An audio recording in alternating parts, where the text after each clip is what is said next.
We like to think of ourselves as, well, as good people, right? People who value life. But what if I told you that was a learned behavior? And that for most of human history, compassion had a razor-sharp, deadly border. Okay, take a look at this. This is a real epitaph from a tombstone in ancient Greece. It says it's a memorial for a very good man. And what made him so good? Well, he slew 7 men. And get this, the inscription adds that he did it all while having brought sorrow to no one. Just let that sink in for a second. To the people who carved this, those 7 men he killed, they literally didn't count as anyone. They were outsiders, and killing them wasn't just acceptable, it was a virtue. So that jarring piece of history raises a huge question, doesn't it? How on earth did we get from that, a world that praises a guy for killing 7 outsiders, to our world, where we at least debate the idea that all lives matter? I mean, when did we start caring about strangers? Or even our enemies? Heck, when did we start caring about animals? Well, the answer lies in this beautiful, powerful idea. It's the story of a circle of compassion that has been slowly, painstakingly expanding for centuries. This is honestly one of the most important and maybe one of the most overlooked stories in all of human history. And that's exactly what we're going to dive into today. Welcome to the Chronicler's Desk. All right, so to really grasp how far we've come, we have to go back to the beginning. We need to understand our default setting. See, our brains weren't designed for a big, globalized world. Nope. They were forged in these small, tight-knit groups where the line between us and them wasn't just an idea. It was a matter of life and death. So from a biological standpoint, our basic caring instincts are really driven by 2 main things. First, you've got what's called kin altruism. It's super simple. It's that hardwired instinct to protect your family, your relatives, the people who share your genes. And then there's reciprocal altruism, which is basically a biological IOU. It's the I'll scratch your back, you scratch mine deal, a survival strategy that only works inside a small, trusted group. And here's the key takeaway. These 2 forces, together, they drew the very first circle. And it was a tiny, exclusive circle. Inside, your family, your tribe, and maybe a few trusted trading partners, anyone who could return a favor. But everyone else? They were on the outside.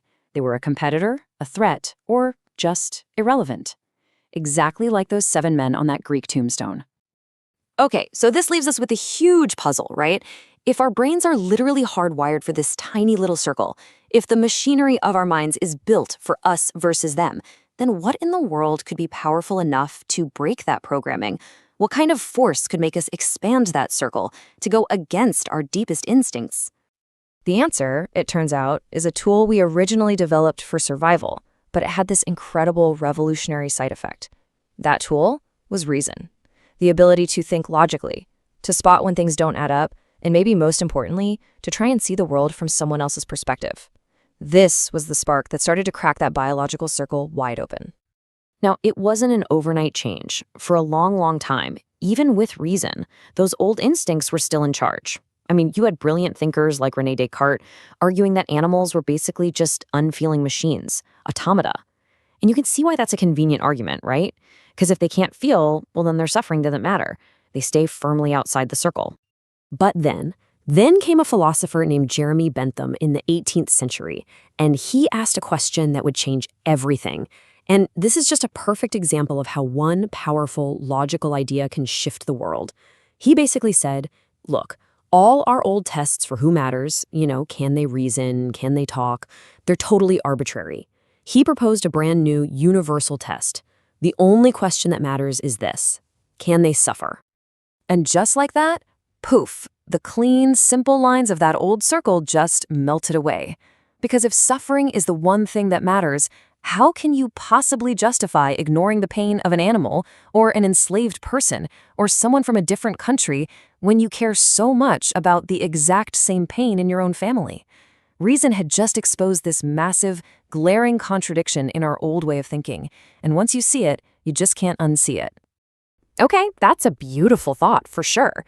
But let's be real, ideas by themselves don't change the world. So that leads to the next big question.